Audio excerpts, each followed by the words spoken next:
हाय दोस्तों, मेरा नाम आमिर है और आज फिर से हम लोग एसएचएम का कुछ क्वेश्चन लेने वाले हैं। सो स्टार्ट करते हैं। अब particle executing simple harmonic motion और लीनियर है। दो टाइप का एसएचएम होता है, लीनियर भी होता है, एंगुलर भी होता है। पहले हम लोग लीनियर के बेस्ट क्वेश्चन है तो उसी की बात करेंगे। Linear SHM harmonic with amplitude 3 centimetre. तो क्वेश्चन में एम्पलीट्यूड दिया हुआ, एम्पलीट्यूड क्या होता है आपको पता ही है, राइट? कि मीन से एक्सट्रीम तक जाने के वो डिस्टेंस को बोला जाता है एम्पलीट्यूड, जो 3 सेंटीमीटर दिया है। When a particle at a distance of 2 centimetre from the mean position, the magnitude of velocity है वो एक्सेलरेशन के बराबर है। तो आपको बताना है टाइम पीरियड ऑफ ऑसिलेशन क्या होगा। कुल मिला के क्वेश्चन ये बोल रहा है कि एम्पलीट्यूड है बाबू 3 सेंटीमीटर और डिस्प्लेसमेंट है 2 सेंटीमीटर। जब डिस्प्लेसमेंट 2 सेंटीमीटर था तो जो मैग्नीट्यूड है वेलोसिटी और एक्सेलरेशन का दोनों आपस में बराबर है। तो बताइए टाइम पीरियड ऑफ ऑसिलेशन क्या होगा, ये क्वेश्चन है। तो क्वेश्चन क्योंकि डिस्प्लेसमेंट बेस्ट है तो फॉर्मूला भी हमें डिस्प्लेसमेंट बेस्ट दोनों का लेना पड़ेगा। तो बोल रहा है मैग्नीट्यूड और वेलोसिटी एक्सेलरेशन के मैग्नीट्यूड के बराबर है।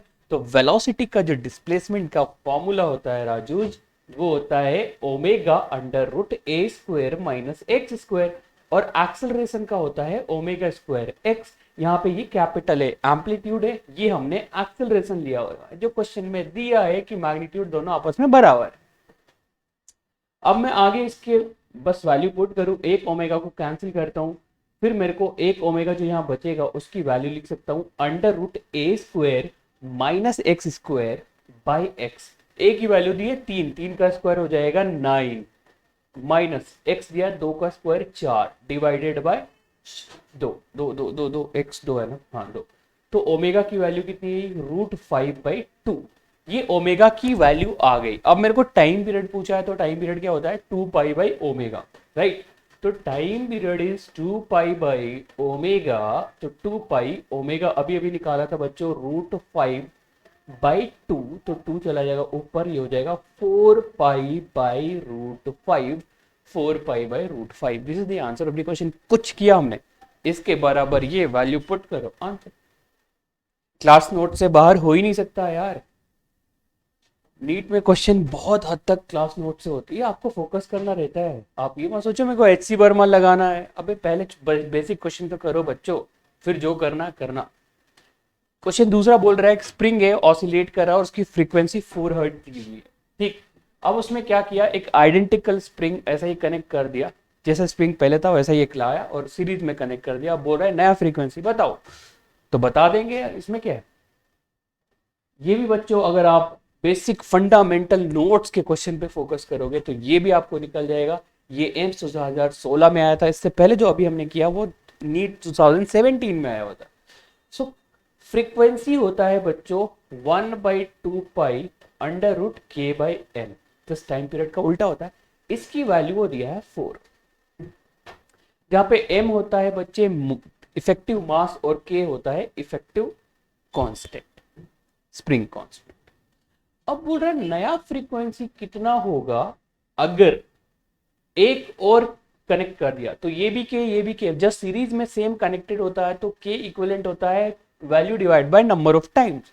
के कितना बार कनेक्टेड, 2 बार, तो भी लिखेंगे k/2, राइट। अब यहां पे पुट करते हैं के की वैल्यू है m, तो इसको ऐसा भी तो लिख सकते हैं बच्चों 1/2π अंडर रूट k/m इंटू 1/√2। अरे इस √2 को मैंने बाहर लिख दिया बस।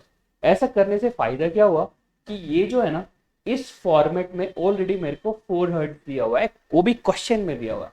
तो आई राइट हियर 4 इंटू 1/√2, ये है नया फ्रीक्वेंसी। इसको कैंसिल करेंगे तो आएगा 2√2 hertz. This is the new value of the frequency after connecting an identical spring in series. So correct answer is 2√2 which is option B। अब बताओ क्या बाहर से था, एम्स 2016, इससे पहले नीट 2017, कुछ बाहर से था नहीं। तो आप बस फंडामेंटल पे ध्यान देना बच्चों, इससे ज्यादा मैं बोलूंगा नहीं बार बार। आप बच्चे थोड़ी रहे, बच्चे बोलने का मतलब बच्चे। चलो आगे अगर हम लोग बात करें नेक्स्ट क्वेश्चन की, तो दिस क्वेश्चन इज सेइंग कि एक एंगुलर एसएचएम है जिसका एम्पलीट्यूड दिया हुआ है pi radian and time period 0.4 second दिया हुआ है।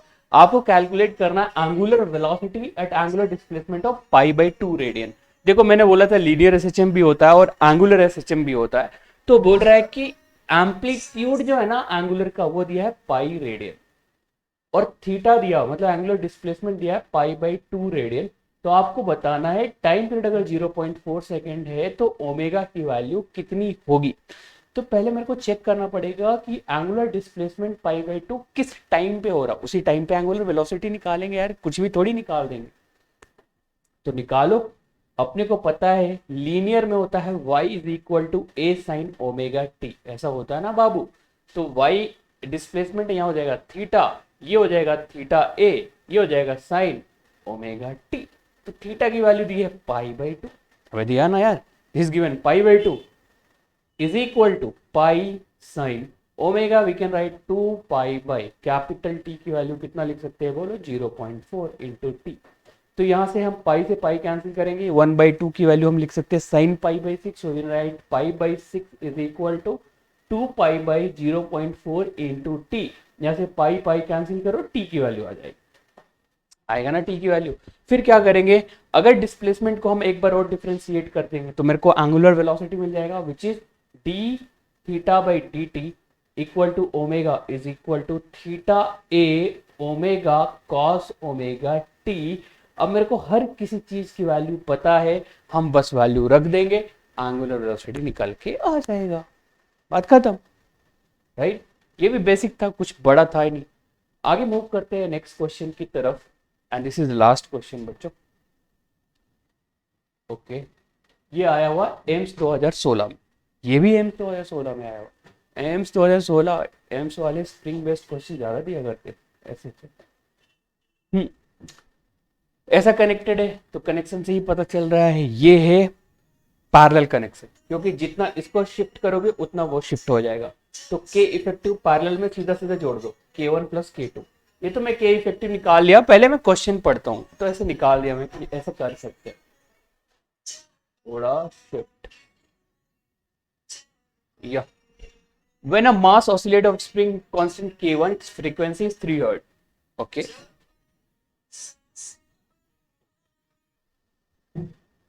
which spring of spring coil K2 is frequency 6 Hz, then frequency of oscillation when mass connected with spring as shown in the figure। वो बोल रहा है कि जब सिर्फ K1 कनेक्टेड था, मतलब एक स्प्रिंग था, तो उसकी फ्रीक्वेंसी थी 1/2 पाई अंडर रूट K1/m, इसकी वैल्यू थी 3 हर्ट्ज। जब सिर्फ K2 कनेक्टेड था तो फ्रीक्वेंसी थी 6 हर्ट्ज, मतलब 6 hertz is equal to 1/2 pi under root K2/m। तो अब इस सिचुएशन पे क्या होगा, तो ये पैरेलल कनेक्शन है, जितना शिफ्टिंग इसकी होगी उतनी शिफ्टिंग इसकी होगी, तो ऐसे कनेक्शन को पैरेलल बोला जाता है। तो K इफेक्टिव अभी मैंने आपको बताया था होगा K1 प्लस K2। तो अब जो नया फ्रीक्वेंसी होगा वो होगा 1/2 pi under root K1 plus K2/m। देखो 3 इक्वेशन मेरे पास है, 3 इक्वेशन से मैं क्या निकाल सकता हूँ, टाइम पीरियड ऑफ फ्रीक्वेंसी। ठीक, तो ये 3 है, ये 6 है, मैं इन दोनों को डिवाइड करता हूँ और यहाँ का रिलेशन यहाँ पुट कर दूंगा, कुछ ना कुछ निकल के आ जाएगा, वही होगा आंसर ऑफ द क्वेश्चन। समझ गए, बिल्कुल कैलकुलेशन द बेसिक फंडामेंटल है, आप कुछ भी बाहर से नहीं आता। ठीक, so that's all for today, thank you so much for being part of this, please take care guys।